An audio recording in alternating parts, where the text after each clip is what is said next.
प्रसार या उसको बढ़ाने के लिए 1975 में इंदिरा गांधी ने पहला विश्व हिंदी सम्मेलन नागपुर में किया। वहां से इसकी शुरुआत। हर 3-4 वर्ष में, कभी कभी 5 वर्ष होते हैं, कभी 4 होते हैं, कभी कभी 3 वर्ष में विश्व हिंदी सम्मेलन अलग अलग देशों में होता है। भारत में भी हुआ है 2-3 बार। वहां से ही ये तय किया गया कि हर 3-4 वर्ष में करेंगे, और ये भी तय हुआ था कि इसको पूरे विश्व में मनाया जाएगा और विश्व हिंदी दिवस रूप मनाया जाएगा। तो आखिरकार करते करते सरकारी काम है, तो 2006 में जो मैडम ने कहा कि इसको जो विश्व का जो दर्जा मिला, तो विश्व में सारे दूतावास हैं, वहाँ पर हिंदी दिवस बनता है, विश्व हिंदी दिवस हर 10 दिन में। तो कहने का मतलब वही है कि विदेशों में आप लोग हिंदी को ज़्यादा बढ़ा रहे हैं। और अभी बीच में सुषमा स्वराज जब गई थी संयुक्त राष्ट्र संघ में, उनके भाषण हुए थे, उन्होंने कहा था कि भारत सरकार जितना भी खर्चा हो वो देने को तैयार है, इसको संयुक्त राष्ट्र संघ की आधिकारिक भाषा हो, लेकिन उसके नियम बहुत अलग है। मान लीजिए 200 देश हैं, तो 200 देशों की अपना 2/3 बहुमत चाहिए जाता है, उसमें उनका मतदान होता है, उनका सहयोग भी होता है पैसों के रूप में। भारत सरकार ने कहा 1000-2000 करोड़ कितना चाहिए, हम देने को तैयार हैं, उन्होंने कहा ऐसा नहीं। तो इस तरह से चल रहा है। तो आगे अमित खान जी जो 100 से अधिक उपन्यास आ गए, बचपन से ही हिंदी की सेवा कर रहे हैं। कुमार विश्वास और आप दोनों की जो साहित्यिक सांस्कृतिक और जो यात्रा शुरू हुई थी, और दोनों आज अपने अपने मुकाम पर हैं, दोनों सफलता अर्जित कर ही रहे हैं। और अभी इनके उपन्यास वेब सीरीज बन रहे हैं इनके उपन्यासों पर। एकता कपूर ने ये इनके उपन्यास वेब सीरीज आ चुकी है, इनकी फिल्म आ चुकी हैं। तो मैं अमित खान जी से बात करूँ।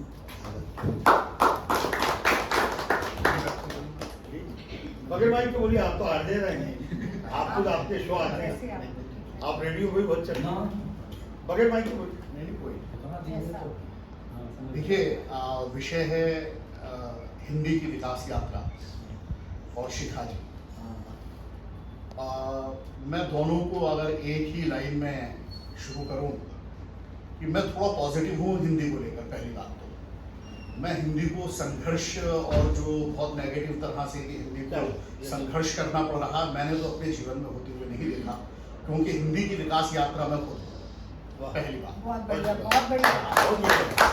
और ये हिंदी की विकास यात्रा ही है कि वो आज शिखा जी के रूप में थाईलैंड में चल रही है। क्या बात है कि यह थाईलैंड ही नहीं, चाहे रशिया हो, चाहे कहीं भी हो, अगर हिंदी को संघर्ष की जरूरत होती, हिंदी स्ट्रगल की भाषा होती, तो हम यहाँ पर हिंदी से शिखा जी यहाँ नहीं बैठी। क्या बात है, बहुत अच्छा। वो और इसके बाद भी अगर हम नेगेटिव सोचे तो मुझे लगता है गलत है। और जहाँ तक मैं बोलूँ कि मैं बचपन में छोटी सी बात बोलूँगा कि मुझे बचपन से लिखने का शौक था। तो बचपन से मेरी हिंदी के न्यूज़पेपर होते थे, अमर उजाला, ये पंजाब केसरी की बहुत प्रिंट होता था, बहुत बड़ी सेल थी, नवभारत टाइम्स था। तो मैं जब 8th स्टैंडर्ड में था तभी से उन सब अखबारों में मेरी कहानियाँ छपने लगी थी। यानी 9th तक आते आते तो मेरी बहुत कहानियाँ छपती थी नवभारत टाइम्स और पंजाब केसरी वगैरह में। तब अमर उजाला, दैनिक जागरण बाद में आए थे, तब पंजाब केसरी बहुत था यूपी के अंदर। और एक आज पेपर था, आज पेपर। लेकिन पंजाब केसरी बहुत जबरदस्त सेल थी उस टाइम पीरियड में। अच्छा। टाइम्स बिकता था, आज तो आज भी चल रहा है। हाँ। तो कहने का मतलब ये है कि जब मैं लिखा करता था तो परिवार के अंदर मेरी इमेज एक अच्छे से शरीफ से बच्चे जैसी होती थी। तो हमारे घर में रिश्तेदार आते थे, वो बोलते थे यार ये इतना प्यारा बच्चा है, इतना स्कूल में भी बड़ा अच्छा है और ये हमेशा लिखने में लगा रहता है। मैं हिंदी के बारे में घूम कर रहा हूँ, जो मैंने एक लाइन बोली, हिंदी की विकास यात्रा में खुद हूँ, उस संदर्भ में मैं बोल रहा हूँ। तो उनको मेरे कैरियर की चिंता होती थी कि इसका ध्यान बहुत ज्यादा लेखन पर है और हिंदी में लेखन कर रहा है, इसका भविष्य क्या होगा।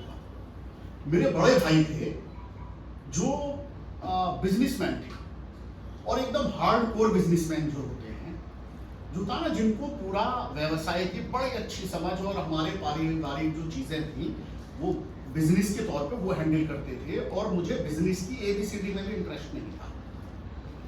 हुआ क्या, फिर वक्त गुजरता रहा, सबको चिंता होती थी, लिखने में लगा रहता है। मैं बचपन से कहानियां लिखने लगा, बहुत छपती रहती थी। फिर डायमंड कॉमिक्स लिखने लगे, 18 साल की उम्र में वो बहुत छपने लगे। फिर उपन्यास लिखने शुरू हो गए, यानी बहुत ज्यादा लेखन में हम चले गए। सिर्फ एक लाइन में मैं समाप्त करूं अगर बात हो, फिर वक्त गुजरा और जब 10, 12, 15 साल गुजर गए, जब हम एक नाम बन गए अपने क्षेत्र में, उपन्यासों में बहुत ज़्यादा हम छपने लगे।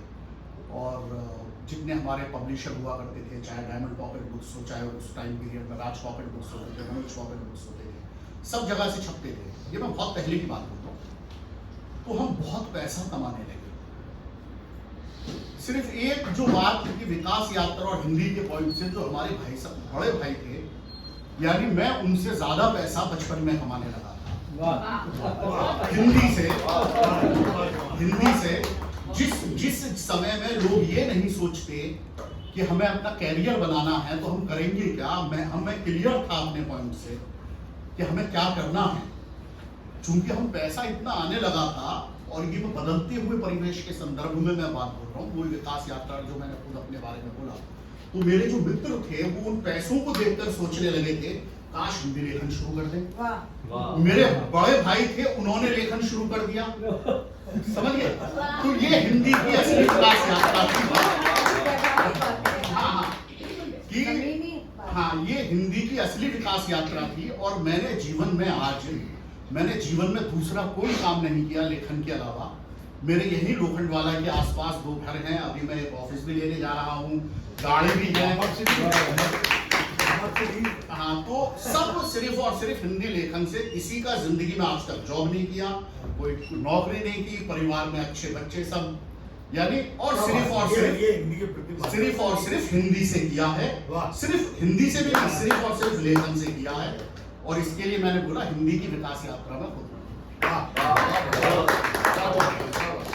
तो अब मैं इसके कुछ लेखकों के बारे में मैं कुछ दूसरी बात करूंगा। होता क्या है, लोग हिंदी से बिना शक बहुत सारे लोग पैसा नहीं कमा पाते, ये भी एक सच है। लेकिन वो क्यों नहीं कमा पाते, अभी जैसे मैं आपको एक लाइन में बोलूं कि हम पहले हमारे उपन्यास जब आते थे तो हमें पिछले कुछ सालों से लगने लगा था हिंदी के रीडरशिप खत्म हो गए, हिंदी में अब पढ़ने वाले लोग कम हैं। और नो डाउट हमारे पाठक बहुत कम हुए, हमारे ही। आज हमारी पत्रिकाएं खत्म हो गई। मैंने फिल्मी दुनिया मैगजीन निकलती थी, उसमें एग्जीक्यूटिव एडिटर भी रहा। मेरे सामने मैगजीनें भी बड़ी बड़ी बंद हुई हैं, ये एक सच भी है। लेकिन चीजें बदल गई, दुनिया क्या डिजिटल हो गई है। तो कई बार लोगों को ये समझ नहीं होती, जो हमारे हिंदी लेखक हैं, कि हमारा माध्यम क्या है, हमारे पास बिकने के क्या क्या साधन हैं। आज हमारे पास इतने साधन हैं बिकने के। आज जब भी कोई ऑडियो बुक्स का एक बहुत बड़ी मार्केट बन गई है, इतनी बड़ी मार्केट है आज ऑडियो बुक्स की। और मैं आपको बताऊं कि हमारे जो अभी किताबों के जो मेरे अनुवाद हैं, वो अंग्रेजी में भी हो रहे हैं, मराठी में भी हो रहे हैं, अभी मैं तमिल तेलुगु भी तलाश कर रहा हूँ। अब मैं आपको कुछ चीजें बोलूं जो प्रैक्टिकल बात बोल रहा हूँ, मैं कुछ हवाई या कुछ ऐसी किताबी बातें नहीं बोल रहा हूँ। कि आज ऑडियो बुक्स बन रही है, प्रतिलिपि से लेकर पॉकेट एफएम से लेकर कोको एफएम से लेकर स्पॉटिफाई, और इन सब प्लेटफॉर्म पर मेरी किताबें आ रही हैं और बहुत बड़े बड़े अमाउंट में डील हुई है। मैं सिर्फ अमाउंट इसके लिए वर्ड बोल रहा हूँ लेखकों को एक उत्साह जगाने के लिए कि पैसा है इस क्षेत्र में। और मैंने जब प्रतिलिपि और कोको एफएम, पॉकेट एफएम, इन सबसे जब बात की, तो मैंने इनको बोला कि आप कुछ अंग्रेजी में भी मेरी किताबें हैं, आप क्या मैं आपको उनके राइट दे दूं ऑडियो बुक के लिए। अब इसका जो जवाब था मैं वो बता रहा हूँ आपको। अंग्रेजी जिसे लोग, तो उन्होंने बोला नहीं, हमें अंग्रेजी किताबों में कोई इंटरेस्ट नहीं है। क्या बात है, और ये सच बोल रहा हूँ, नाम लेके बोल रहा हूँ, समझ गए नहीं? कि आप बंगाली में किताबें कराएं, आप तमिल में कराएं, तेलुगु में कराएं। मैं तेलुगु और तमिल ढूंढ रहा हूँ आज की डेट में ट्रांसलेटर। तो उनका हिंदी भाषा सबसे पहली उनकी इंटरेस्ट थी। कि जो मैं बोल रहा हूँ ना, जो लोग संघर्ष की बातें करते हैं हिंदी के, कहीं कुछ ऐसा नहीं, उनको खुद को नहीं पता होता, या उस तरह का उनका लेखन नहीं होता है जो युवा उन्हें पसंद करे। तो हमने क्या है, ऐसी भाषा लिखनी है, ऐसी सहज और सरल भाषा में लिखना है। हमने कहानियां ऐसी लिखनी है जो बहुत मनोरंजक हों, और उसी मनोरंजन के साथ साथ लोगों को कुछ उपदेश भी देना, तो बहुत अच्छी बात है। तो लेकिन अगर हम बाजार तलाश करेंगे, हम बातें बाजार की करते हैं लेकिन बाजार की तरह लिखते नहीं हैं। अंग्रेजी वाले इस मामले में हमसे ज्यादा समझदार हैं। मैं अभी दूसरी बात बोलूंगा।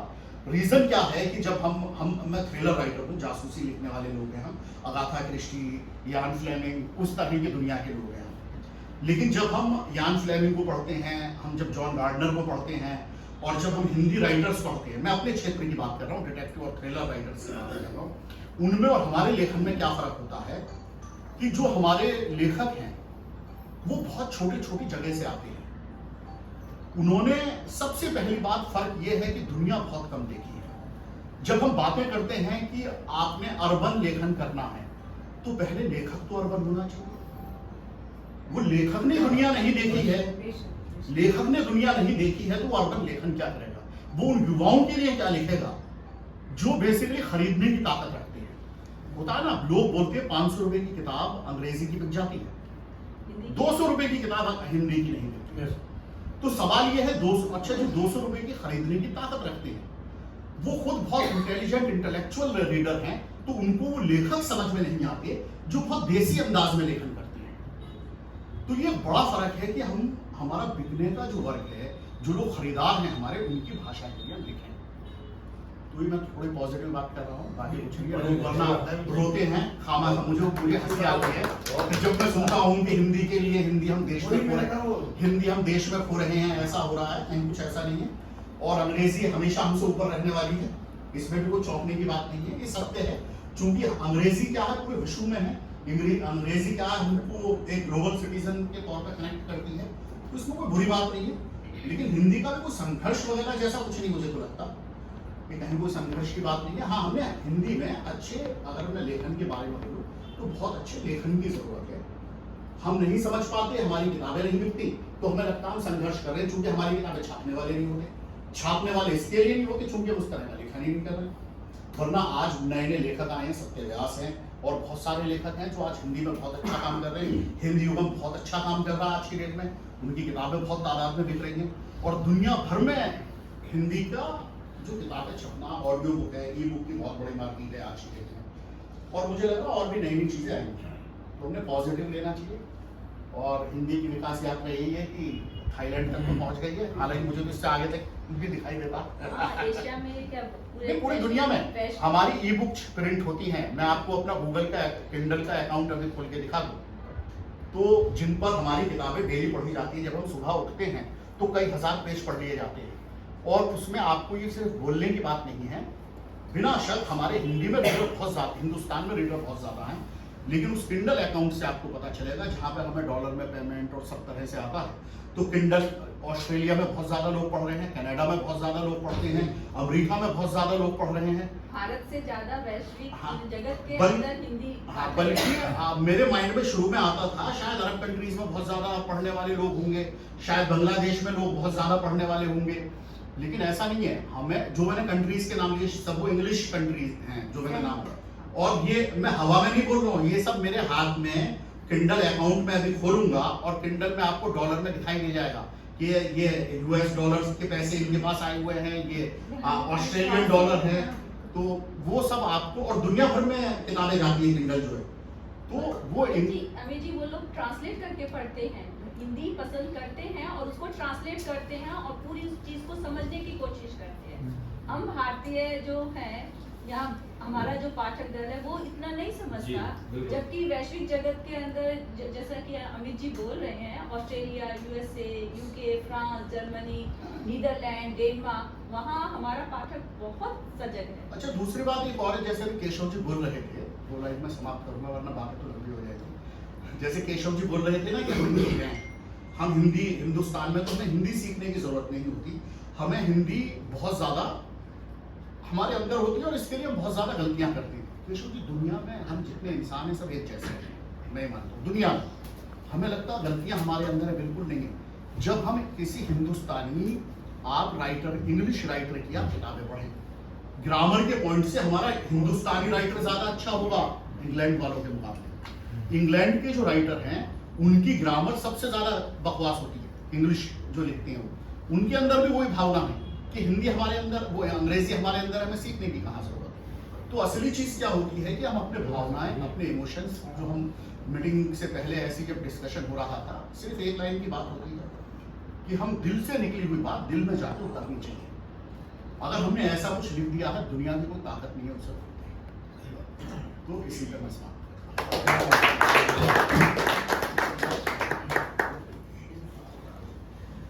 विश्व हिंदी अकादमी ने भी कोरोना काल के दौरान विदेशों में हिंदी का विदेश की 10 सीरीज की थी और हर सीरीज में करीब 13 देश के उसमें वक्ता होते थे। 1-2 भारतीय होते थे, 13 या 14 विदेशी होते थे। तो हम 100 से अधिक देशों में पहुंच चुके थे। आज भी हमारा 115 देशों में संपर्क है। इस समय कोई से भी देश में आप बात करेंगे, हमारा संपर्क है वहाँ पर। तो बात जो आपने कहा ना, में वही बात है कि यहाँ पर वो बात कहते हैं हिंदी रोजगार की भाषा है। तो आप पहले उतनी सीखी तो रोजगार है हिंदी, क्यों नहीं? बहुत ज्यादा फिर मैं आप ये सर, इतनी राइटरों की जरूरत है, हाँ, इतनी ज्यादा राइटर्स की जरूरत है। अब एक बात हम शुरू से उठाते आए हैं, यहाँ पर राइटर एसोसिएशन की जो मीटिंग्स होती है, 800 युवा लड़के रहते हैं, 2,500 रुपये की टिकट देते हैं, कभी कभी मैं भी 2,500 रुपये लेता। मैं सब राइटरों से बात करता हूँ कि आपको हिंदी ने लोकप्रियता दी, पैसा दिया, मान सम्मान सब मिल रहा है, तो आप अपनी देवनागरी में स्क्रिप्ट क्यों नहीं लिखते हैं? जब अमिताभ बच्चन, मनोज वाजपेयी या आशुतोष राणा और भी कई कलाकार हैं, उनके लिए तो आप देवनागरी में स्क्रिप्ट लिखते हैं, बाकी के लिए आप फिर रोमन में लिख देते हैं। तो वो भी गलत है, होना चाहिए। अब हास्य जगत के 3 सुपरस्टार हैं, तो पहले किसको बुलाया जाए आप बताएं। और उदय दहिया जी तो हरिशंकर परसाई जी जो धन्य व्यंग्यकार और साहित्यकार हैं। तो कहने का मतलब ये कि ये जो हास्य कलाकार हैं ये भी हिंदी की सेवा कर रहे हैं। जब विदेशों में जाते हैं, ये सब 50 देशों में संचालन और हास्य की प्रस्तुतियाँ थी, हिंदी की प्रचार प्रसार में इनकी भी अहम भूमिका है। तो उदय दहिया जी आप आइए।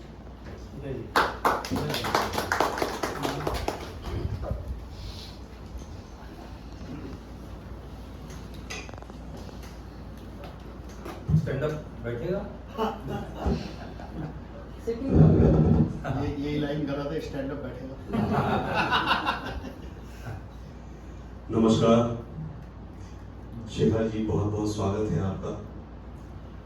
हम हिंदी पर बात करने के लिए यहाँ पर आए हैं और मैं सबसे पहले शुरू में एक बात बताना चाहूँगा कि ऐसा कहा जाता है कि हिंदी व्यापार की भाषा नहीं है, बिजनेस की भाषा नहीं, ऐसा कहा जाता है कॉर्पोरेट जगत में। मैं इस बात को झुठलाता हूँ क्योंकि मैं पिछले 30 वर्षों से हिंदी में काम कर रहा हूँ, हिंदी में बोलता हूँ, हिंदी में प्रोग्राम करता हूँ और हिंदी से ही पैसा कमा रहा हूँ।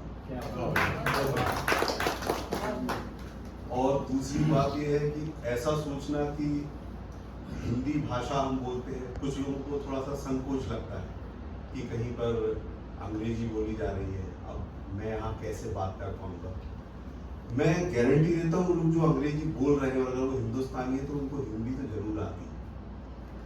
वो अपने व्यक्तित्व को छुपाने के लिए वहाँ पर या कोई दूसरा व्यक्तित्व दिखाने के लिए वहाँ पर उस भाषा का प्रयोग करने के लिए उनकी अपनी हीन भावना, उनकी अपनी हीन भावना। मुझे सर मिर्जापुर वगैरह की बात, कॉर्पोरेट में भी, टीवी चैनल में भी हिंदी किताबें पढ़ने के लिए लोग अपॉइंट हो गए। जी, हिंदी किताबें पढ़ी जा रही हैं। जी, बहुत अच्छी बात। हाँ, तो सच बात है। और दूसरी बात, मैं अपने घर का किस्सा जरूर बताना चाहूँगा। मैं हिंदी भाषी हूँ, मध्य प्रदेश का रहने वाला हूँ। मेरी शादी हुई तो मेरी वाइफ जो है मराठी है और इंग्लिश मीडियम से पढ़ी है और जॉब उनका लग गया था चेन्नई में, तो उनको मराठी, अंग्रेजी, वहाँ पर तमिल, मलयाली और ऐसे करके 5 भाषाएं आती हैं, लेकिन हिंदी ठीक से नहीं आती। अब प्रश्न ये था कि या तो मैं कोई दूसरी भाषा सीखूं, लेकिन मेरे ऊपर तो पूरी तरह से हिंदी का रंग चढ़ा हुआ है। मैं और कोई भाषा ना तो बोल सकता हूँ सहजता से, मजबूरी होगी तो अलग बात है। बहुत सारे देशों में हम कार्यक्रम करने जाते हैं, तो बस इतना सीख रखा है कि कहीं भूखे ना मर जाएं, कहीं रास्ता ना भूल जाएं, कोई चीज चाहिए हो तो कैसे मांगे, अपनी जरूरत की का काम पूरा हो जाए, बस इतनी भाषा सीख रखी है विदेश जाने की। बाकी पूरा काम हिंदी में करते हैं। आप यकीन मानेंगे, मेरी जब पत्नी आई तो वो मेरी हिंदी ठीक से समझ नहीं पाती थी। कई बार तो फोन में बात होती थी तो घर में ऐसा हो गया, मम्मी ने ये कहा, पापा ने ये कहा, मैं बोलता था चिंता मत करो, जितने भी प्रकरण है सबका निराकरण हो जाएगा। क्या हो जाएगा, क्या हो जाएगा? अरे भाई जितने भी प्रॉब्लम्स हैं सबका सॉल्यूशन हो जाएगा। राज्य है और वो पूरा हिंदुस्तान। अब आप यकीन मानेंगे कि इतने वर्षों में ये हुआ है कि मेरी पत्नी मुझसे अच्छी नहीं हुई। ये हिंदी की हिंदी के विकास यात्रा ये है। विकास हो चुका है। तो सबसे पहले हिंदी की विकास यात्रा अपने घर में निकालिए। कोई भी शख्स अगर आपके परिवार का अंग्रेजी में लगातार बोल रहा है उसको समझाइए भैया अंग्रेजी में बोलिए आप, लेकिन अपनी भाषा अच्छे से आनी चाहिए, क्योंकि कोई दूसरे की भाषा आपको थोड़ी कम भी आएगी तो काम चल जाएगा। क्योंकि आप ये कह सकते हैं नहीं ये मेरी तो है नहीं, मैं सीख रहा हूं। लेकिन जो आपकी स्वयं की भाषा है, आपकी निज भाषा है, आपकी मदर टंग है, अगर वो ठीक से नहीं आती तो इससे बड़ी शर्मिंदगी की कोई बात नहीं। बहुत सारे लोग ऐसा फील भी नहीं करते। वो सफल को सफल बोलते हैं, फूल को फूल बोलते हैं, उन्हें लगता है कि वो सही बोल रहे हैं। कोई बात नहीं, वो नहीं, लेकिन चलता है कि वही चलता है, वही बात है ना। लेकिन यहाँ अगर पे pronunciation- नहीं, शुद्धता की बात कर नहीं सकते। कारण क्या है कि सा और शा 90% लोग गलत बोलते हैं, अपन सिखा नहीं सकते ना, सिखाना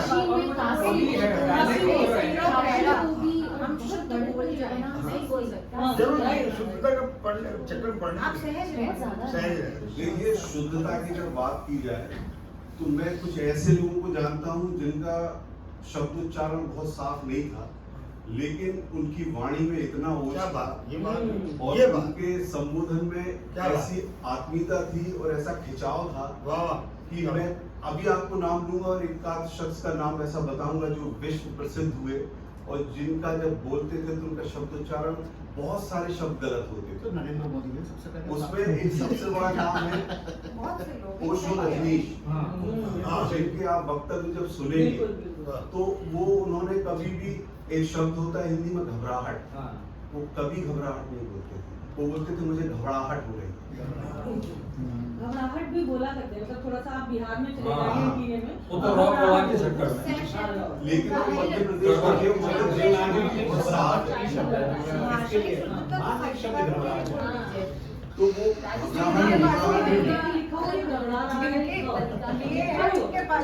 तो मदर टंग का भी प्रभाव आ जाता है। हाँ, बिल्कुल। बिल्कुल। आज जैसे कन्हैया में आज भी उसका उच्चारण नहीं है।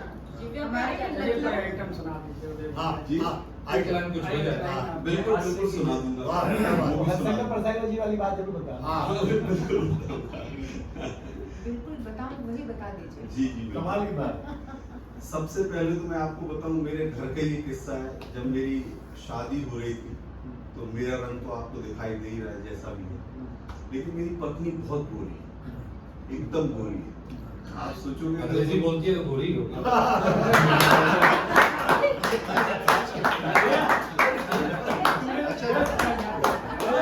एकदम गोरी है। मैंने कहा अंग्रेजी में एक शब्द होता है। अच्छा जो काली होगी वो अंग्रेजी नहीं बोल सकती। सर पंच निकल गया। कोरे लोगों की ये और सॉलिड था। बॉम्बे काशी में एक शब्द निकलता है अब मार्केट। मार्केट जो है वो गोरा ही होता है। ये होता है भैया। क्या कहें? क्योंकि हाँ हाँ उदय जी। हाँ जी। तो आप सोचेंगे कि वो इतनी गोरी थी तो मेरे जैसे आदमी से शादी कैसे कर ली। तो मैंने अभी थोड़ी देर पहले आपको बताया कि मेरी वाइफ की नौकरी चेन्नई में लगी हुई थी और जब मैं उसको वहां देखने गया तो वहां जितने भी आदमी थे उन सबसे गोरा मैं ही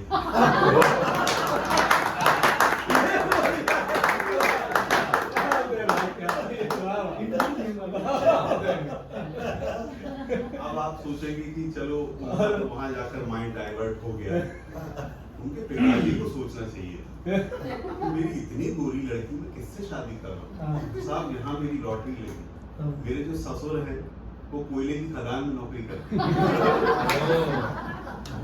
उन्होंने जब मुझे देखा तो वो 24 घंटे जिस वातावरण में रहते थे उन्होंने कहा कि उससे साफ तो यही। तो बस हिंदी की सेवा कर रहे हैं और हिंदी हमेशा आगे बढ़ती जाएगी, हम लोग ऐसा सोचते हैं। और शिखा जी जैसे व्यक्तित्व अगर जहाँ पर हैं, विदेशों में हैं, और भी बहुत सारे ऐसे व्यक्तित्व हैं जो हिंदी को आगे बढ़ा रहे हैं, तो बस एक सब लोगों का प्रयास जो है वो इसको आगे लेता जाएगा। और जब तक हमारे जैसे लोग हैं, कोई कहता है कि किसी व्यक्ति की भाषा पता करना हो कि उसकी मूल भाषा क्या है, तो एक बार एक आदमी आया एक राजा के दरबार में, बोले कोई मुझे ये बता दे कि मेरी सही भाषा क्या है तो मैं जान लूंगा। तो उसने पहले अंग्रेजी बोला, फिर उसने तमिल में बोल दिया, तेलुगु में बोल दिया, फ्रेंच में बोल दिया, 10, 12, 15 प्रकार की भाषाएं बोलता था। तो बोले कोई ये बता दे कि मेरी असली भाषा क्या है। तो एक बंदा बोला मैं कल तक पता करके बता सकता हूँ। मैंने कहा ठीक है। रात को वो सोया, उसने जाकर उसको ठंडा पानी डाला, जैसे ही पानी पड़ा बोले दादा मर गया, बोले उत्तर प्रदेश का।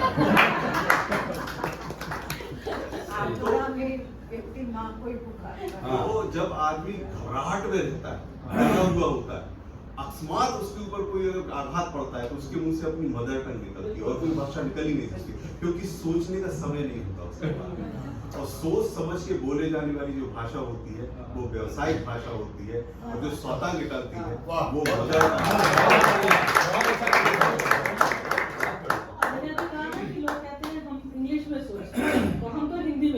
हम हिंदी में सोचते हैं। हमको रात को सपने में भी अगर कोई आके बोलता तो यही बोलता उधर भी है खाना खाओगे, ये कोई नहीं बोलता डिनर करोगे कभी। तो मैं आपसे इजाजत चाहता हूँ जी, बहुत सारी बातें हो गई, क्या चाहते हैं? आपने वो जो बताया ना काले और गोरे का, तो मैं एक किस्सा सुनाना चाहती हूँ कि मेरी सिस्टर इन लॉ ने बताया कि उनके हस्बैंड जो है वो बिल्कुल, आप तो बहुत सही है, वो बिल्कुल ब्लैक नहीं, मैं तो बोल देता हूँ, मुझे पता है। तो वो दीपावली वाले दिन उन्होंने सफेद कुर्ता पहना उनके हस्बैंड ने, तो वो देखा उन्होंने और वो हंसने लगी। तो बोले क्यों हंस रही हो? तो बोले इसलिए हंस रही हूँ कि ऐसा लग रहा है बताशे में से मकोड़ा निकल रहा है। बुझ जाते हैं जो काले होते हैं ना, छेद आप दो और कुछ है क्या? एक ये तीनों हास्य स्टार हैं, हमारे साथ है, एक के बाद एक एक आपके आध किस्सा सुना दीजिए। अभी साहब कोरोना काल चल रहा था बीच में इतने समय से, तो ये कोरोना आया तो इसने बहुत परेशान कर दिया लोगों को। स्थितियां बदल गई। पहले आप अपने पालतू डॉग को लेके निकलते थे और कोई डरता था तो आप उसको बोलते थे डरो मत, इसने इंजेक्शन लिया। अब स्थितियां बदल गई, आप लेकर निकलते हो, कोई डरता है, आप बोलते हो डरो मत, इसने इंजेक्शन लिया। तो पूछता है आपने। सही है, मतलब उसमें और आप में कोई अंतर नहीं बचने दिया इस बीमारी में। सही है।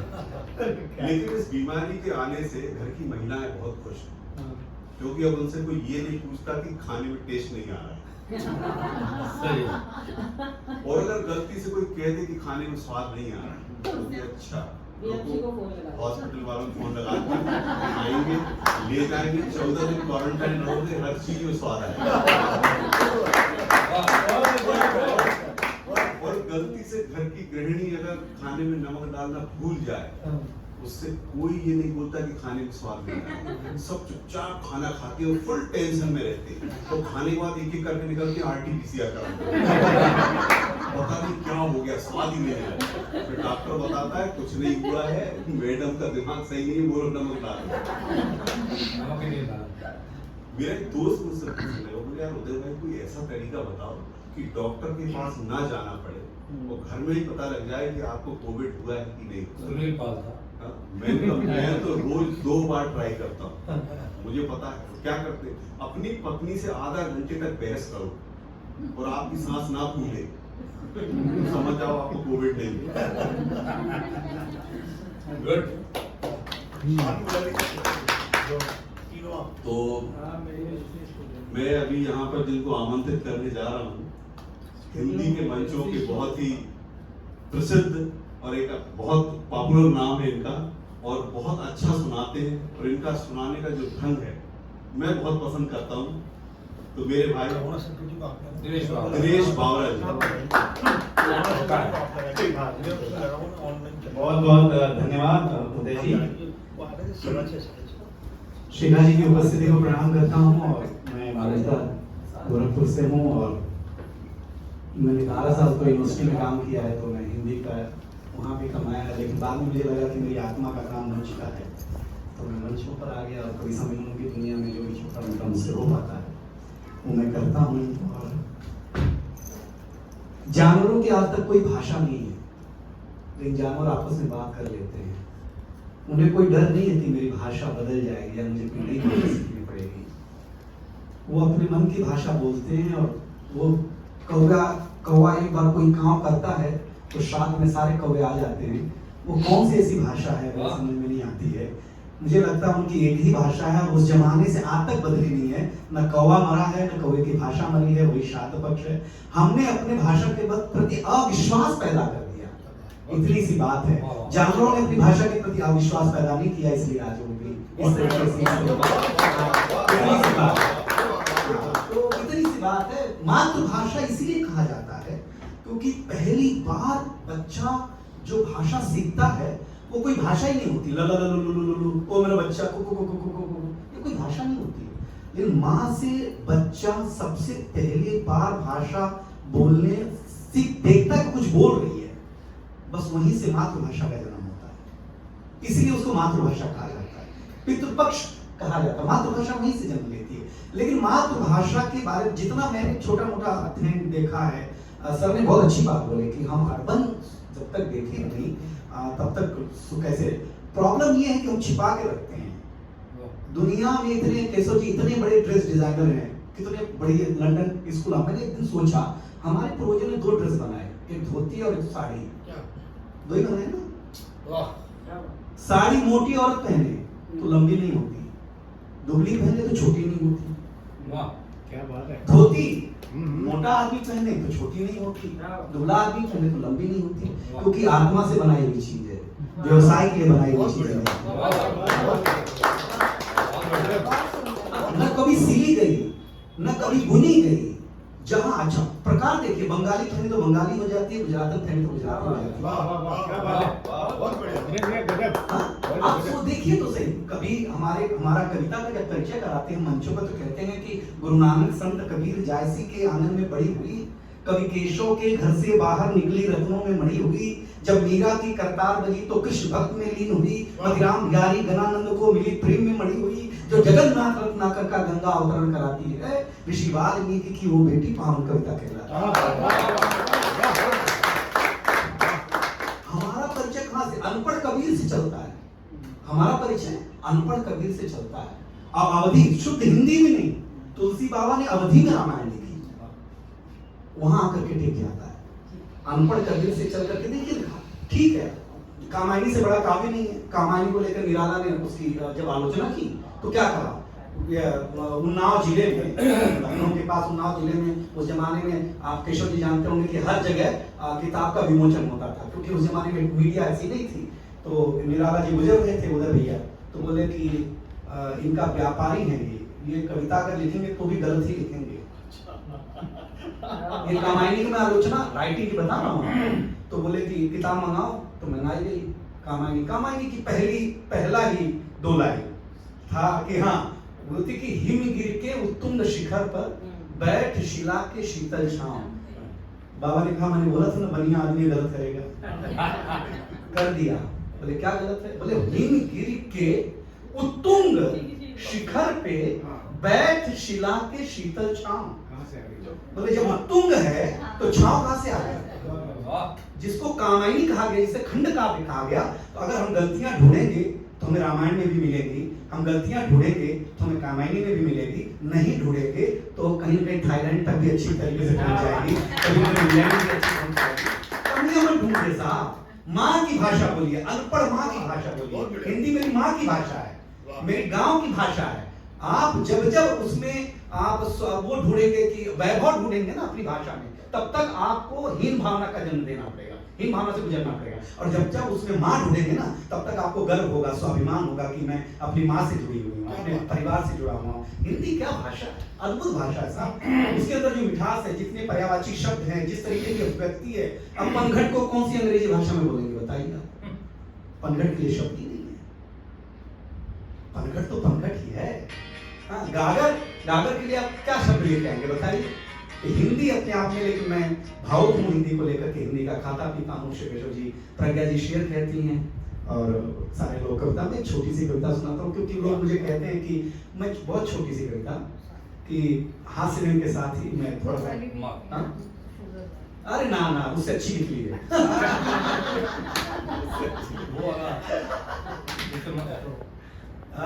देखिए व्यंग्य कहाँ से निकल के आता है कि सूरज तेजी से ढल रहा है, जमाना रोज बदल रहा है। एक संत ने टीवी पे प्रवचन देते हुए ये कहा, एक संत ने टीवी पे प्रवचन देते हुए कहा कि अगर आप मोह माया से दूर रहना चाहते हैं तो मुझे लाइक कीजिए और साथ में मेरा YouTube चैनल सब्सक्राइब कीजिए।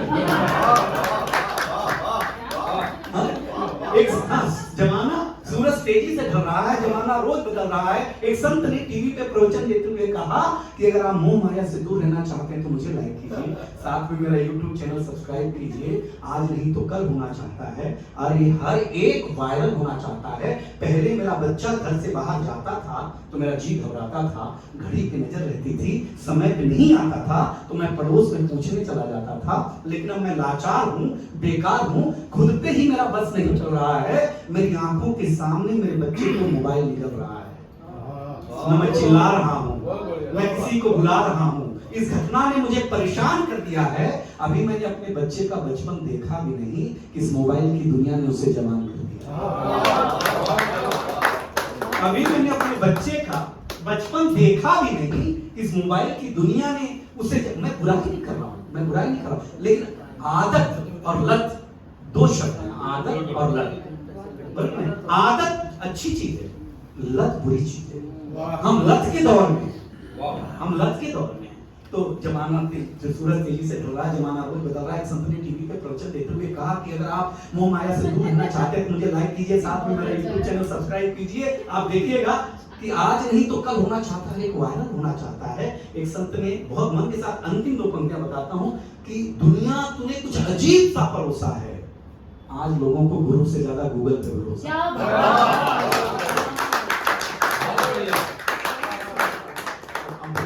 भैया आज हम ही जो लिख के ये उदय दहिया अपना क्रिएशन डालते हैं और दूसरे दिन अगर यही मंच पे सुनाया, अरे यार व्हाट्सएप पे तो कल सुना मैंने। अरे भैया व्हाट्सएप थोड़ी डाल रहा, डाल तो हम रहे हैं, लेकिन हमारी आइडेंटिटी खो जा रही है। क्योंकि हम मंच से जब बोलते हैं उनको लगता है कि गूगल पे डाला तो उदय दहिया का नहीं हो सकता, दिनेश बारा का नहीं हो सकता, किसी फॉरेनर का हो सकता है।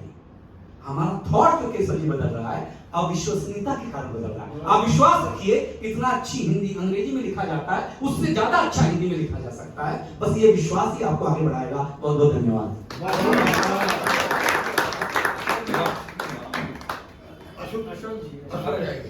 पहले स्टैंडअप में थे आप सर अभी सिटिंग में करना पड़ेगा। अच्छा बैठ रहे हैं। पहले स्टैंडअप में हो गया है क्या सुनाऊं भैया? विदेश का चलिए विदेश का वो थोड़ा सा कनेक्ट भी करता हूँ मैं। कुछ नए लोग जुड़े हैं, नए मेहमान, नए दोस्त, तो उनको भी बता दूं मेरा नाम अशोक मिश्रा है। मैं उद्घोषक हूँ मंच का और हास्य कलाकार भी हूँ साथ में। बॉलीवुड के जितने प्लेबैक सिंगर्स हैं उनके लिए मैं बेस्ट ऑप्शन होता हूँ, वो इसलिए कि मैं उद्घोषण भी करता हूँ और साथ में हास्य की विधा भी है। तो बीच में जब वो चाय पानी पीते हैं तो हमको वहाँ बुलाया जाता है कि जाओ कॉमेडी करो, तो वहाँ यूज होता है। अभी एक महीने अमेरिका में थे आप? जी कई और आपकी दुआ से 27-28 कंट्री, इवन एक देश में 10-10 बार जाने का मौका मिला मुझे, वो चाहे अमेरिका हो, लंदन, भारत। तो मैं सच में एक छोटी सी बात, कॉमेडी तो रोज करते हैं सर, और सबसे बड़ी बात ये कि मैं कॉमेडी कहाँ करूँ, यहाँ कोई ऑडियंस नहीं है। यहाँ जितने हैं सब के सब अपनी फील्ड के धुरंधर लोग हैं, तो इनके सामने मैं क्या कर लूंगा। थोड़ा सा हास्य कलाकार हूँ, बट दर्शकों में जाके कुछ तालियां बटोरते हैं, पैसे कमाते हैं, बच्चों को पालते हैं, लेकिन यहाँ वो चीज सुना के लिए सुनाऊंगा फिर भी। तो एक छोटा सा वाक्य बताऊं मैडम, जो मेरे साथ अक्सर हुआ और बहुत फील हुआ, और माँ कसम एक इमोशन, अपनी अभिव्यक्ति जो मैं यहाँ प्रस्तुत करना चाहूंगा कि कई बार ऐसा हुआ कि आंखों में आंसू आ गए कि मुझे यहाँ मुंबई के कई ऐसे ऑर्गेनाइजर्स कॉल किए, अशोक जी हाउ आर यू? अरे भैया एकदम बढ़िया। अशोक जी 23 जून है ना, ये लिख लीजिए, हॉलैंड में शो है, अलका याग्निक, कुमार सानू है, आपको होस्ट भी करना और ये भी डन। मैंने फट से लिख लिया। बच्चे पीछे, पापा क्या हुआ? बेटा हॉलैंड जा रहा हूँ। अरे वाह, पापा का यूरोप का टूर है। तो फ्लोर के बच्चे भी आके, कहा पापा यूरोप जा रहे हैं जून में। सब कुछ हो गया, मोबाइल में सब कर भी लिया मैंने। 4 दिन बाद अचानक एक कॉल आता है, अशोक जी वेरी सॉरी। जी भैया, किस चीज के लिए भैया? एक्चुअली वो क्या है, दे वांट इंग्लिश होस्ट। अच्छा फंक्शन कुछ दिवाली का ऐसा कुछ था और उनको चाहिए इंग्लिश होस्ट। तो इंग्लिश उतनी मुझे नहीं आती है, और बाई गॉड बताऊं, जैसा कि बताया मैंने कि बच्चों को इंग्लिश पढ़ा रहे हैं, बच्चों से ज्यादा सर रोज हर 2-4 चीजें इंग्लिश की मैं सीख रहा हूं कि मेरा काम छूट न जाए। ये कड़वा सच है, क्योंकि विदेशों में छूटा कई बार। और सर ऑर्गेनाइजर्स यहाँ से लेके जाते हैं और बोलते हैं इंग्लिश ही चलता है वहाँ, साउथ अफ्रीका यहाँ वहाँ गए, तो हम यहाँ से प्रिपेयर होके जा रहे हैं कि एयरपोर्ट उतरे और वो खड़े होंगे तो जाते ही बोलूंगा हाय हाउ आर यू। इन्होंने माइंड सेट कर दिया, और सर वहाँ उतरे तो माला वाला हाथ में लेके बिहार का हमने प्रणाम प्रणाम, अरे वाह वाह वाह वाह वाह वाह वाह वाह वाह, अन्य भाग हमारे जो यूरोप में आप पधारे, आनंद आ गया। वहां वाले सोच रहे हैं अरे बड़ा बढ़िया sir, I am extremely sorry, I am sorry, तो मैंने कहा भैया इंग्लिश वाला क्या हुआ? यार नहीं, ऑडिटोरियम में इंग्लिश ही चाहिए। और वहां जाके मैं good evening ladies and gentleman, my name is Ashok Mishra and basically I am stand up comedian. So today we have one of the finest and best, one of the ये प्लेबैक सिंगर अलका याग्निक, जिन्होंने ये किया। तो बीच में बाई गॉड ऑडियंस में से किसी ने चिल्लाया अरे हिंदी में बोलना साफ साफ। अच्छा अब ये समझ में नहीं आया कि या तो मेरी इंग्लिश गंदी थी, तो उसने बोला बेटा क्यों कर रहा है, हिंदी में बोल। हाँ, लेकिन मैं ओवर कॉन्फिडेंट हूँ, सोच रहा हूँ कि इंग्लिश मेरी अच्छी है, उसका मतलब हम भारतीय हैं, हिंदी बोल। तो ये सब बातें, और सच में इंग्लिश बहुत सर न जाने कितने शोज छूटे, और मैं मेरी आत्मा रोती है बेड पे रात को जब सोता हूँ, बाई गॉड इमोशनल होके बोल रहा हूँ मैं, मेरे अनगिनत शोज छूट गए। और मेरे ही किसी साथी को ले गए, चलो काम दोस्त हो गया, बट वो शो करके आने के बाद वही ऑर्गेनाइजर चाय के लिए ऑफिस में बुलाता है और बोलता है अशोक जी आई एम एक्सट्रीमली सॉरी। क्या हुआ? इंग्लिश वाले को ले गया, अलका जी ने ऑडियंस छोड़ी, अलका याग्निक ने स्टेज से भगाया, बोले आज के बाद दिखना मत यहाँ। और अलका जी ने ऑन स्टेज बोला कि वेयर इज अशोक जी, तो बोले that day he was busy, मतलब आज के डेट में बिजी थे। सो नहीं आज के बाद तुम कोई लाइए, I don't know this type of, मतलब इंग्लिश बोल के क्या होता है भाई, आपको स्टैंड अप भी आनी चाहिए, आके कॉमेडी करो। What type of announcer comedian यार।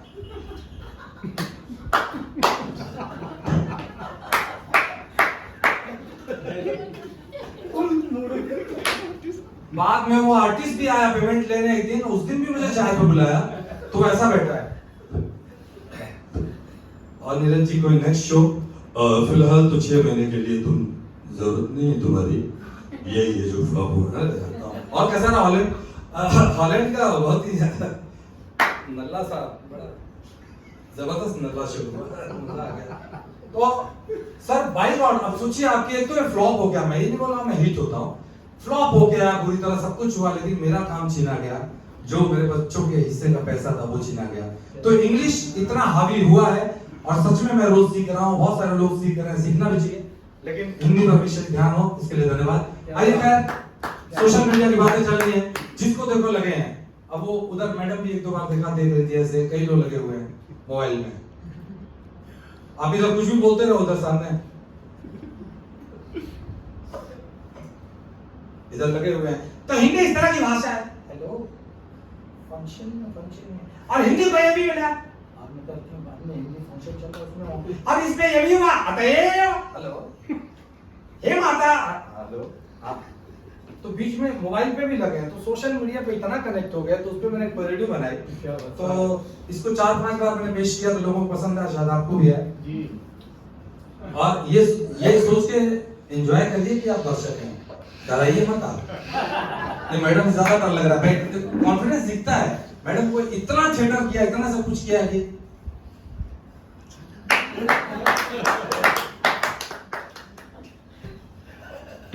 और जहां थोड़ा सा मजा आ रहा है तो हस्बैंड को देख रहे हैं, और वो थिएटर वाला है चुप। तो ऐसे करेंगे तो मर जाओ। तो क्या है, तो फेसबुक के चक्कर में मत पड़िए, सुरेश जी बंद कर लीजिए, फेसबुक के चक्कर में मत पड़िए। और जो लड़के आज फेसबुक पे प्यार कर रहे हैं, अब थोड़ा सा मूड बनाते हैं आपको नमन करते हुए कि फेसबुक पे प्यार करते हैं, उनको समझाता हूं कि फेसबुक के प्यार के चक्कर में मत पड़ो, क्योंकि मैं भुक्तभोगी हूं, तो रफी साहब को याद करता हूं। फेसबुकियों से ना अखिया मिलाना, फेसबुकियों से ना अखिया मिलाना, फेसबुक वालों का ना कोई ठिकाना, फेसबुकियों से ना अखिया मिलाना। और ये ऐसे ही नहीं है, हो हमने यही एक बार किया था, फेसबुक लड़की से प्यार किया था, फेसबुक की लड़की से प्यार किया था, सोचा जनानी होगी निकला जनाना, फेसबुकियों से ना अखिया मिलाना। क्योंकि होता क्या है, फेसबुक पे प्रोफाइल पिक देखते हैं, वहां तो लड़की लगती है वो ऐश्वर्या।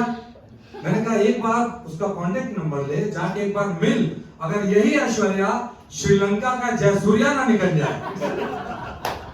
लेकिन लोग लगे रहते हैं, मेरा बेटा दिन भर, अभी थोड़ा बड़ा हो गया तो,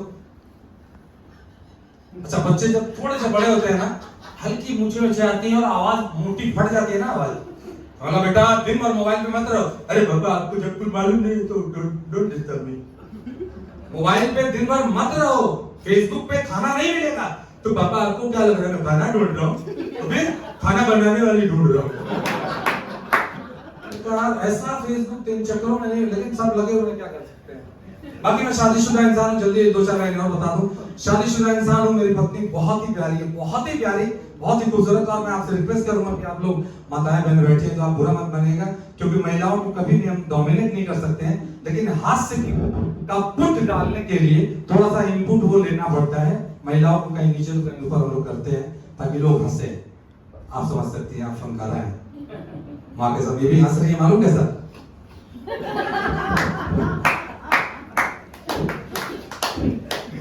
It's amazing ना, है ना? तो मजा आता है। तो शादीशुदा हूं, अच्छा लोग अक्सर शिकायत करते हैं कि यार बीवियां यार बहुत डोमिनेटिंग होती है यार, क्या करे समझ नहीं आ रहा है। बेटा तुम पुरुषों ने ही ये हाल बनाया कि डोमिनेट होते हो तुम, इसके जिम्मेदार तुम हो। याद करिए, जैसे ही मोहब्बत करते हैं शादी के पहले ही उस लड़की के सामने जाते हैं, घुटना टेकते हैं और हाथ में फ्लावर लेके बोलते हैं will you marry me? फूल ले लिया, हाँ ठीक है करेंगे। तो बेटा तूने एक बार घुटना जब औरत के सामने टेक दिया,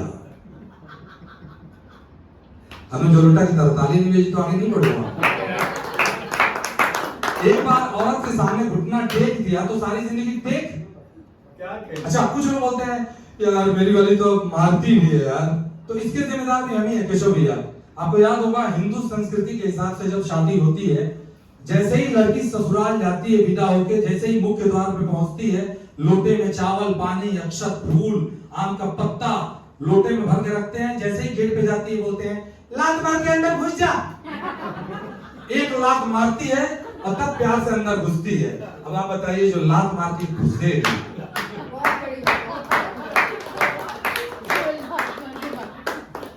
उससे आप क्या उम्मीद कर सकते हैं? तो लात मारी घुस गए, उसके बाद शुरुआत हो गई। लेकिन मेरी वाली बहुत प्यारी है, बहुत ही प्यारी मां के साथ। लेकिन एक चीज समझ में आ केशव भैया, आप मानेंगे नहीं, विदा करा के लाया, मेरे घर के सारे मच्छर पहले ही दिन भागने शुरू हो गए। मेरी घरवाली एंटर हुई, मैं यूपी वाली, बाबा बढ़िया रूम बना है, ये वही रूम है। कौन सा? छोड़िए, हाँ इतने में देख रहा हूँ सारे मच्छर भाग रहे हैं, कोई इधर से कोई इधर से कोई इधर से। एक मच्छर को मैंने पकड़ा, रुक इधर आ। मेरी घरवाली कहती है तुम लोग भाग कहाँ रहे हो? छोड़ दो, बोलूंगा तो बुरा लग जाए। बता मेरी बीवी कहते हैं तुम लोग भाग क्यों रहे हो? एक्चुअली हम सबको सब पता चल गया। क्या? कि हमसे ज्यादा खून पीने वाली आ गई। अच्छा शक्ति भी बोलते हैं, यूपी का हूँ, रात को 12 बजे अचानक रोने लगे। शिखा जी ये इसके पहले वाला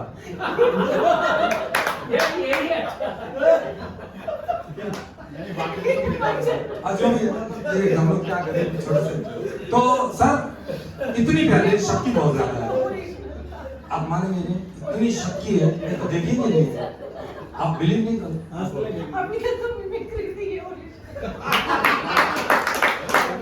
आप तो देखते ही नहीं इधर। हाँ, तो इतनी शक्ति है, रात को 2 बजे रोने लगी। और दिनेश भाई पहली बार देखा कोई भोजपुरी में रो रहा है, अपनी लैंग्वेज में रोते हुए देखा है। क्या हुआ पहले बताइए, मोबाइल में लिखा है ब्यूटीफुल, किसको आपने मैसेज किया डिस्प्ले हो रहा है ब्यूटीफुल? यार ये पागल है यार, पढ़ी लिखी नहीं है बेचारी, बोलना ब्यूटीफुल नहीं है, चार्ज पे लगाया है, बैटरी फुल है। चलो खाना लगाओ फटाफट।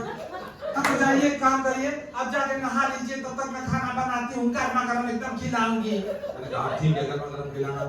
मैं चला गया नहाने, बैठ गई, क्रिकेट की दीवानी है, वाह क्रिकेट। आज ठीक से विराट अगर नहीं खेले तो समझ जाना तुम्हारा नाम विराट हटा देंगे, बहुत दिमाग खराब हो रहा है। मैं आया फट से, राजेश भैया का फंक्शन था, मार जैकेट वैकेट पहन के एकदम रेडी। डालिन कैसा लग रहा हूँ? 1 मिनट, हाँ इसमें 2 रन विराट, 2 रन मारो।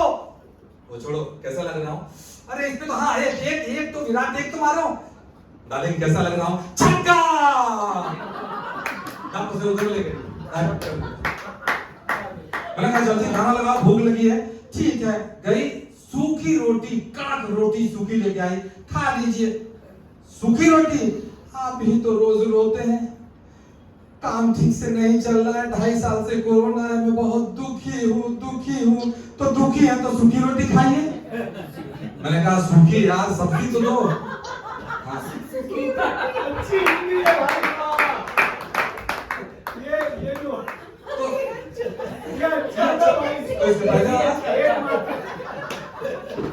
तो सूखी रोटी खाइए। अरे सूखी ठीक है यार, इसके साथ सब्जी तो देती। सब्जी बनाई हूँ आलू का, लेकिन दी नहीं क्योंकि जल गया। मैंने कहा जली सब्जी ही 2 रोटी के साथ कुछ तो कॉम्बिनेशन हो।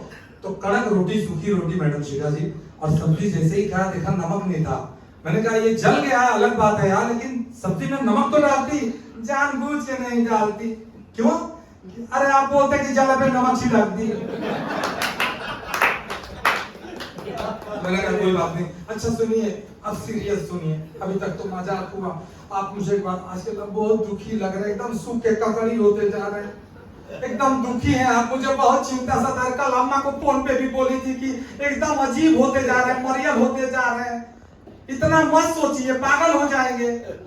अगर इतना सोचना है दिन भर तो सोचने के लिए एक आदमी रखिए। अरे यार तो किसको रखूं? मेरे भाई लुट्टन को रख लीजिए। मैंने कहा तो तेरा भाई, ऊपर से उसका नाम ही है लुट्टन, लुटेगा जिंदगी भर। खैर लुट्टन आया, रख लिया। मैंने कहा सोचोगे? जीजा भगवान कदम जाके बोला दीदी की कदम एकदम अच्छे से सोचूंगा, जो देंगे टॉपिक में सोचूंगा, लेकिन जीजा इसका पेमेंट बेटा पेमेंट हो जाएगा, इसका मैं तुमको सोचने का महीने का 50,000 रुपया दूंगा। जीजा 50,000 कहाँ से देंगे? चल आज से यही सोच।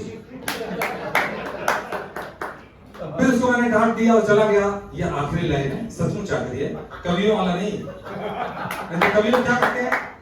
आखिरी की 4 पंक्तियां आपको मैं प्रसिद्ध कर रहा हूँ, बड़ा अच्छा लगेगा अगर यहाँ समातक संसद में जोरदार तालियां बजाएगा, अच्छा लगे तो।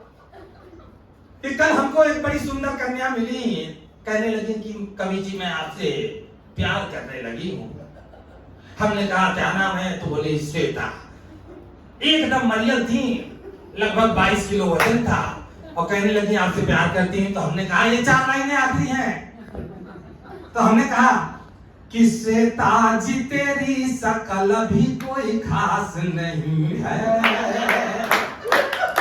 आखिरी की 4 लाइनें हैं, इस पे गौर करिएगा, इस पे भी आप वही बोलेंगी, ये अच्छा था। कि श्वेता जी तेरी शकल भी कोई खास नहीं है, और बॉडी में तेरे बिल्कुल भी मात नहीं है।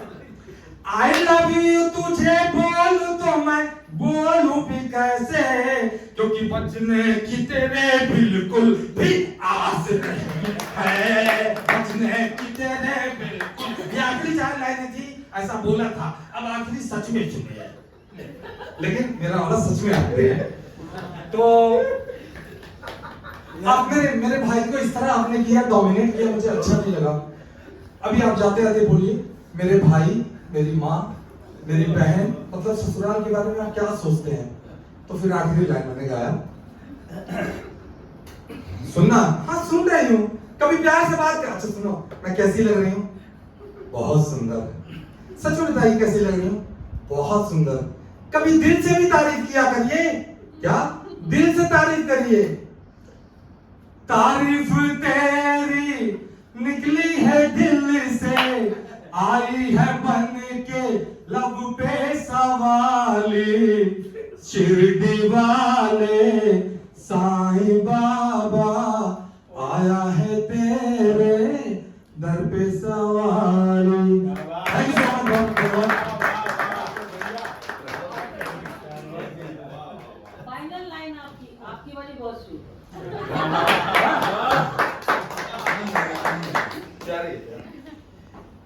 करीब 30 लोगों का नाश्ता मंगवाया था और शायद एक ने भी नहीं खाया। अब डबल मंगाना पड़ेगा, सकता है सबके पेट खाली हो गए जी। अब देश की सुप्रसिद्ध शायरा, कवित्री, लेखिका प्रज्ञा जी, उसके बाद मैडम को सुनाएंगे शिखा जी जरूर। देखिए, हिंदी कैसे आनंद प्रदायिनी है। संस्कृत देववाणी भाषा, जहाँ से यात्रा का आरंभ होता है, फिर रूप बदलती चलती है, प्रांत के स्तरों पे भी रूप बदलती है।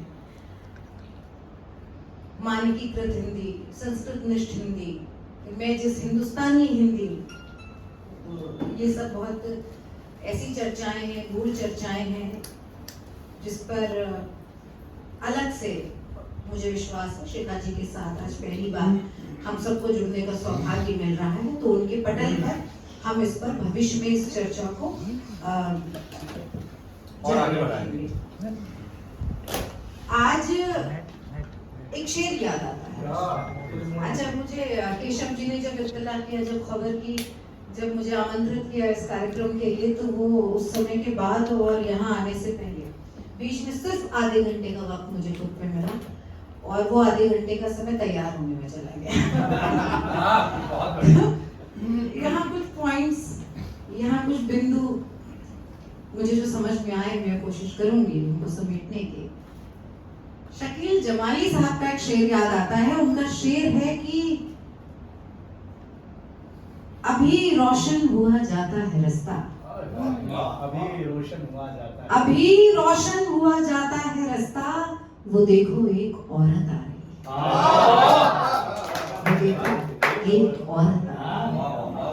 शिखा रस्तोगी जी के नज्र में, नाम सही ले रही हूँ, कि नज्र ये शेर है। एक बार जोरदार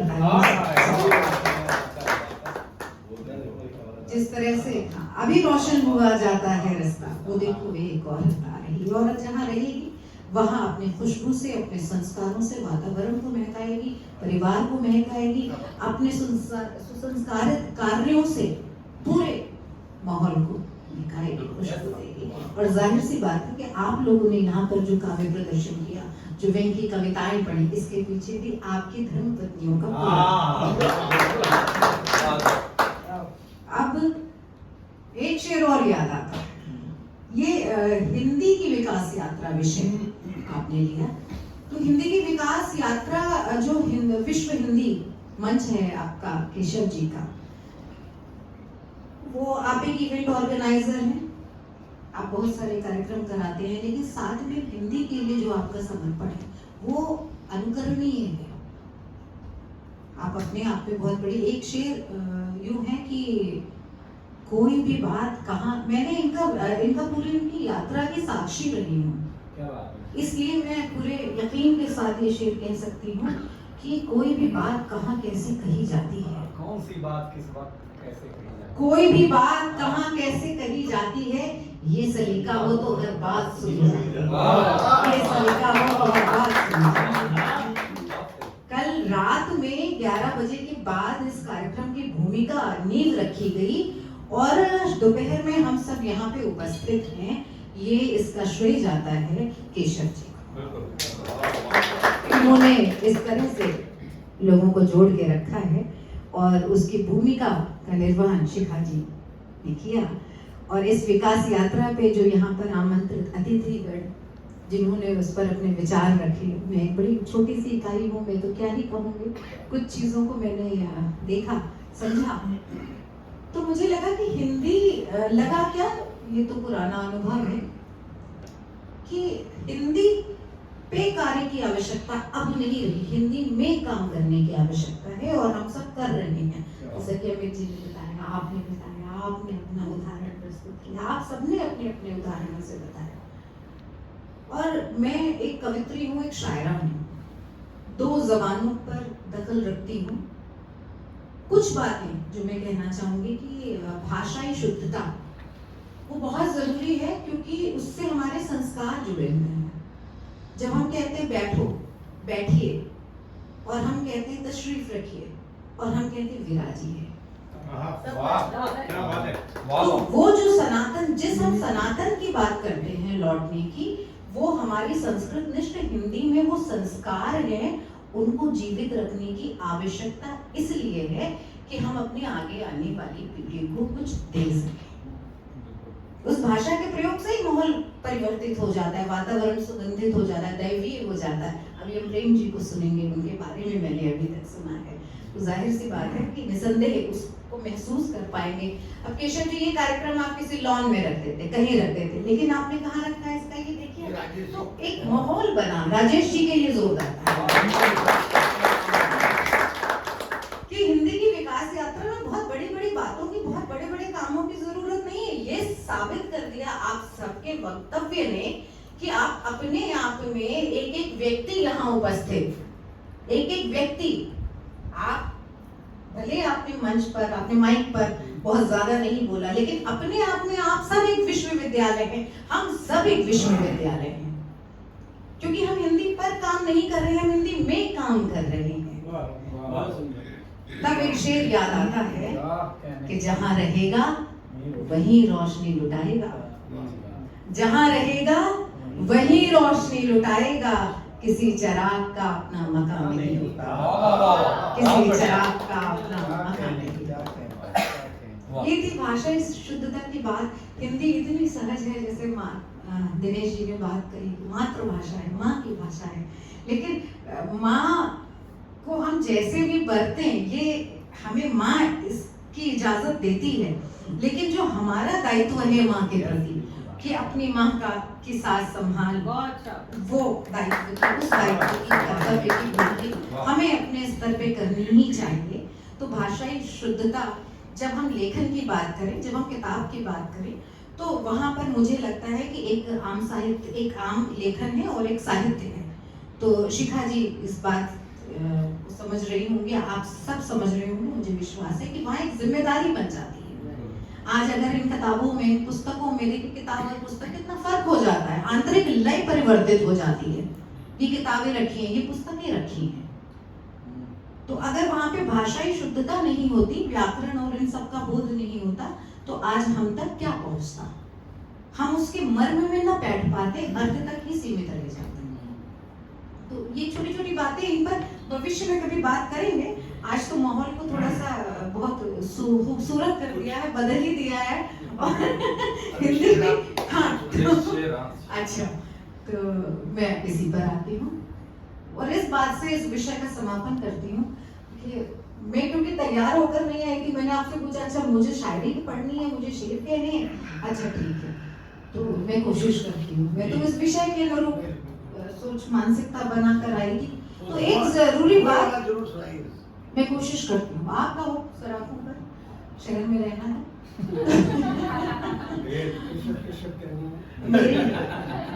कई बड़े खूबसूरत मित्र मेरे सामने बैठे, दिनेश जी बैठे, प्रेरणा जी बैठे, ज्योति जी आ गए, होलकर साहब भी हैं, ज्योति जी अंधेरे में अभी प्रज्वलित होंगे।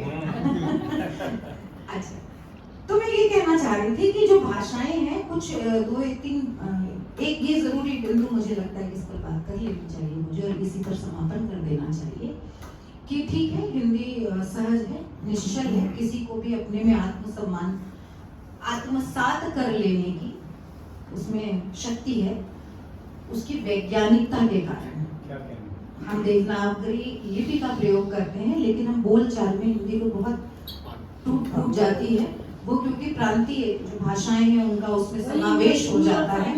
हाँ, तो लेकिन फिर जब मातृभाषा की बात आती है तो बुद्धिपरक बात हो जाती है, जैसे कि केशव जी ने उदाहरण दिया कि 50 लोगों को आना पड़ा। मुझे नहीं लगता कि मैंने इतना करने को जब बोला है, अभी तो मैंने बोला ही नहीं पानी की जरूरत पड़ी। तो केशव जी ने बताया कि हिंदी प्यास कविताओं से गुजरी मैं काफी हूँ कि 50 लोगों को आगे, कितने लोग आ गए थे जब आपने हिंदी राष्ट्रभाषा शब्द का कहीं वाक्य का प्रयोग किया था अपने कार्यक्रम में ना। तो ये विडंबना है।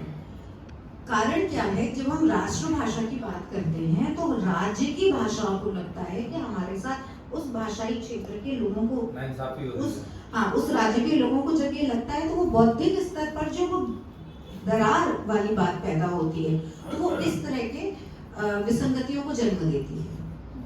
तो वहां पे हमें उनका सम्मान करना ही होगा और व्यक्तिगत स्तर पर समझाना होगा कि नहीं, इसकी अपनी विशेषता, जब देश हित की बात आती है, वहां एक होने की बात आ रही है तो राष्ट्रभाषा की आवश्यकता है। अब दिनेश जी, उदय जी का एक 4 पंक्तियां मुझे,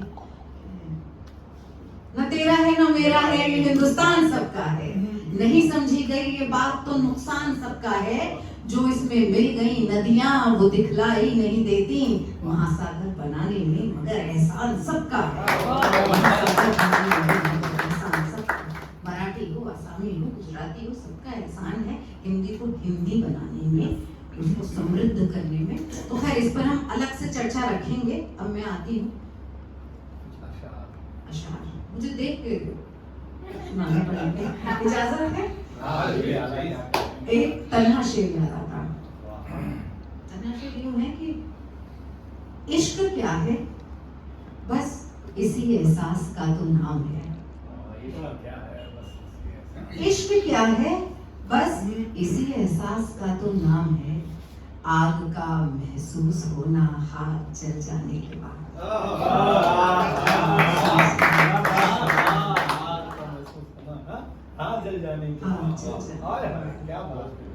एक मतलब और चंद शेर देखें, ये जितने शिकवे गिले हैं इन्हें मिटाकर जाओ। ये जितने शिकवे गिले हैं इन्हें मिटाकर जा। तू जाना चाहता है, तू जाना चाहता है तो गले लगा कर जा।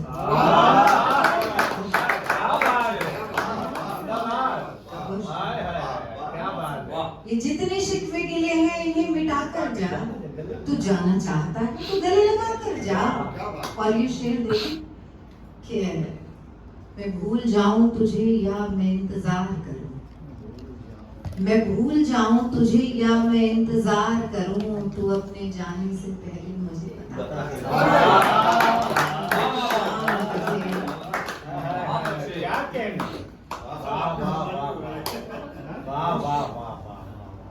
और ये शेर बतौर खास, ये मेरे साथ रहे तो मैं जी ना पाऊंगी, ये मेरे साथ रहे, ये मेरे साथ रहे तो मैं जी ना पाऊंगी। तू मेरे सामने अपने ये खत जला कर जा, तू मेरे सामने अपने ये खत जला कर जा, मेरे सामने अपने ये खत जला कर जा। और ये शेर, मैं तेरे बाद कभी ढूंढ ही ना पाऊं तुझे, मैं तेरे बाद कभी ढूंढ ही ना पाऊं तुझे, यूं अपने आप को मुझ में कहीं छुपा कर जा।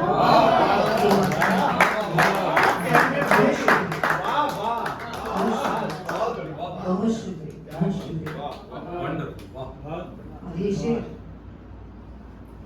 आखिर, मैं तुझको ख्वाब में भी अब कभी नहीं देखूं, मैं तुझको मैं तुझको ख्वाब में भी अब कभी नहीं देखूं, तू जा रहा है तो नींदें मेरी उड़ा कर जा।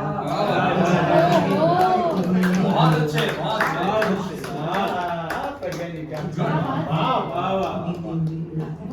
सिगरेट और नशे की बात है। मेरी दूसरी किताब भी जल्द आने वाली है। ये हिंदी से मेरा इश्क, मेरा प्यार, मेरा समर्पण या देशभक्ति का जज्बा या जो भी कहिए कि शायरी की मेरी जो गज़लों का संकलन है वो अभी नहीं आया है, जबकि शुरुआत उससे हुई और मेरा कविता संकलन पहले आ चुका है। तो उसमें से मैं बोली हूँ कि शब गए दरीचों में सिगरेटें सुलगती हैं, शब गए दरीचों में सिगरेटें सुलगती हैं, याद के मकानों में सिगरेटें सुलगती हैं। सिगरेट को प्रतीक के तौर पर मैंने इस्तेमाल किया है और बहुत इस्तेमाल किया है। हिंदी को एक नया शब्द दिया है जो जदीद है, नया है, लेकिन शायरी कविता के तौर पर प्रयोग हुआ है और व्यंजनात्मक तरीके से। अब शेर देखें कि शब गए दरीचों में सिगरेटें सुलगती हैं, याद के मकानों में सिगरेटें सुलगती हैं। और ये शेर देखें कि देखकर सितारों को मुझको तो ये लगता है, देखकर सितारों को मुझको तो ये लगता है, दूर आसमानों में सिगरेटें सुलगती हैं।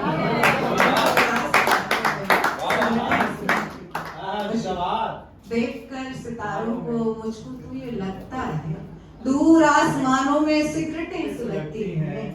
और एक तन्हा शेर देखें, बल्कि एक मतलब शेर देखें कि मैं अपने सामने होती हूँ आईनों की तरह, मैं अपने सामने होती हूँ आईनों की तरह, तभी तो देखती हूँ खुद को दूसरों की तरह। बहुत अच्छे। और ये शेर कि वफा का इससे ज्यादा सबूत क्या देती है, वफा का इससे ज्यादा सबूत क्या देती, मैं राख हो तो गई उसकी सिगरेटों की,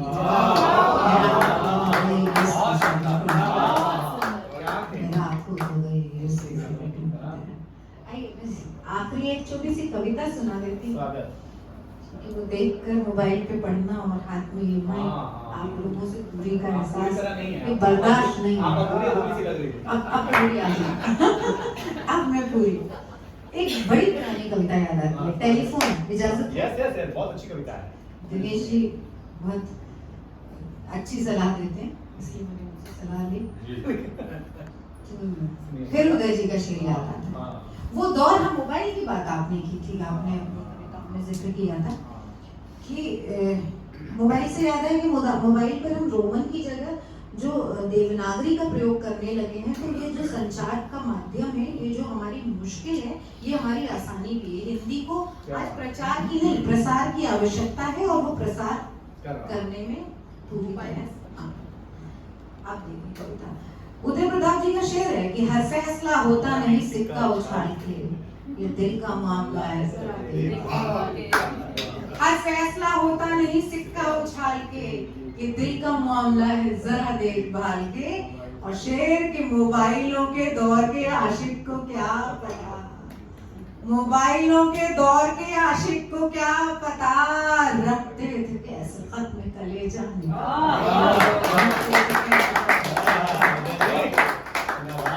अब इसी को ज़हन में रखिए और ये कविता देखिए।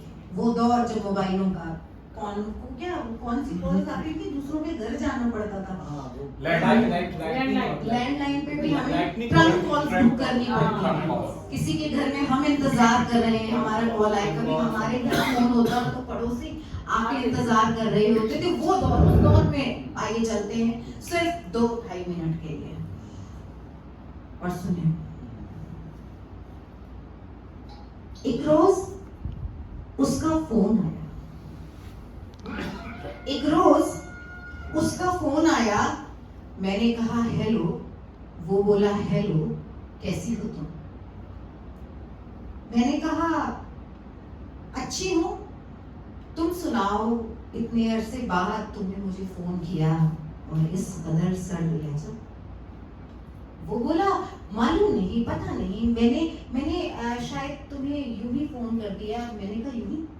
बोला हाँ, जिंदगी बेरंग सी मालूम दे रही थी तो मैंने उसकी बात काटी। मैंने कहा तो उसमें रंग भरने को तुम्हें मेरी याद आ गई। वो बोला नहीं नहीं नहीं नहीं, जरा तन्हा तन्हा सा महसूस कर रहा था तो मैंने बात फिर काटी। मैंने कहा तो तन्हाई मिटाने को तेरी याद आ गई? वो बोला नहीं ऐसा कुछ भी नहीं है, तुम गलत गलत समझ रही हो। मैंने बात फिर काटी, मैंने बात फिर काटी और मैंने कहा तो सच क्या है, साफ साफ कह क्यों नहीं देते? मैंने कहा तो सच क्या है, साफ साफ कह क्यों नहीं देते? मेरी ये बात सुनकर वो खामोश हो गया। 2 पल ठहर के बोला मालूम नहीं, शायद शायद मैं तुम्हें यूं ही फोन कर देता हूँ। अब चौंकने की बारी मेरी थी, अब चौंकने की बारी मेरी थी। मैंने कहा यूं ही तो तुम मुझे फोन नहीं करते।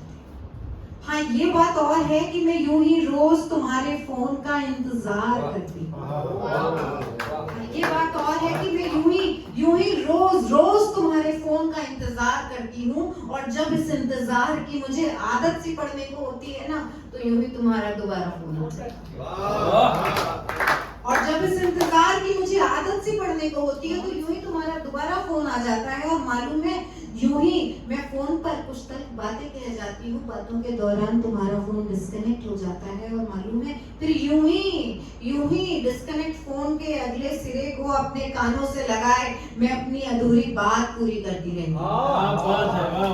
मालूम है फिर यूं ही डिस्कनेक्ट फोन के अगले सिरे को अपने कानों से लगाए मैं अपनी अधूरी बात पूरी करती रहती हूँ। और मालूम है ऐसा मैं हरगिज यूं ही नहीं करती हूँ।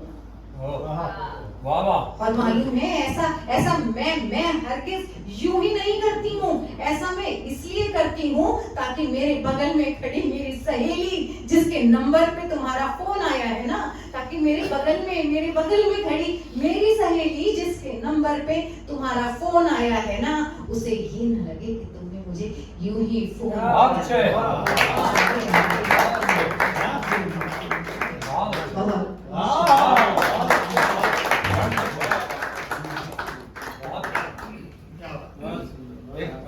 का एक भजन हो जाए। हाँ शिखाजी के बाद समापन इसी के समापन भजन से।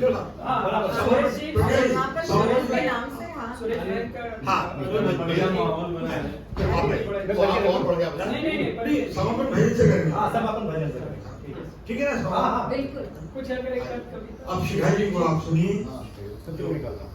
सूरज जी पर एक कविता लीजिए इनसे। निकालेंगे याद नहीं है। चलिए जब तक इनकी कविता बाद में समापन। ठीक है। अब फिर वो दोनों तालियां हो जाए मोटा शिकायत के लिए। सबसे पहले तो मैं इस मुंबई की धरती पर, मैं भारत की धरती पर आप सबको नमन करती हूँ, सबको प्रणाम करती हूँ। अकादमी ने जो मुझे इतना अवसर दिया आप लोगों के बीच में बैठने का, केशव जी ने जो अवसर दिया, राजेश जी ने लाफिंग कलर्स के माध्यम से मुझे जुड़ने का जो सौभाग्य मिला, उसके लिए मैं आप सबका हार्दिक आभार करती हूँ। मुझे बहुत अच्छा लगा जब मुझसे केशव जी जुड़ रहे थे। 6 महीने से केशव जी मुझे बोल रहे थे शिखा जी जब भी भारत आए आप जरूर मेरे विश्व हिंदी अकादमी मंच पर आए। मैं कहा जरूर आऊंगी, लेकिन कोरोना की वजह से मैं भारत जल्दी नहीं आ पाई। जैसे ही मैं भारत आई केशव जी इंदौर में थे, लेकिन उन्होंने मुझसे संपर्क किया और कहा शिखा जी आप हमें समय अवश्य दीजिए। मैं कहा जरूर केशव जी, क्योंकि केशव जी ने जो विश्व हिंदी अकादमी मंच जो व्हाट्सएप पे शुरू किया था, वो पहला वैश्विक मंच था जिसने हिंदी साहित्यकारों को, हिंदी लेखकों को, हिंदी पाठकों को एक मंच पर लेकर के आए।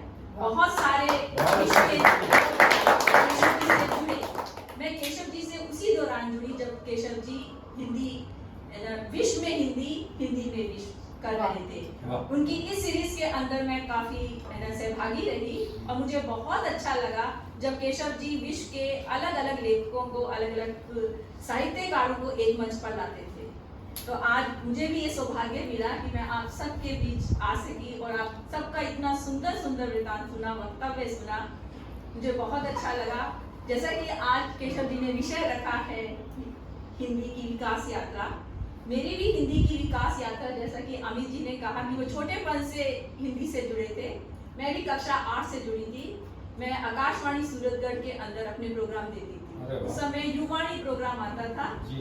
मुझे अच्छा लगता था। हमारी पॉलिटिकल साइंस की टीचर थी, सोशल स्टडी पढ़ाती थी। वो कहती कि लड़कियों को अपने पैरों पे खड़ा होना चाहिए। मैं राजस्थान में पली बड़ी हूँ और राजस्थान में लड़कियों को इतना अधिकार नहीं दिया जाता।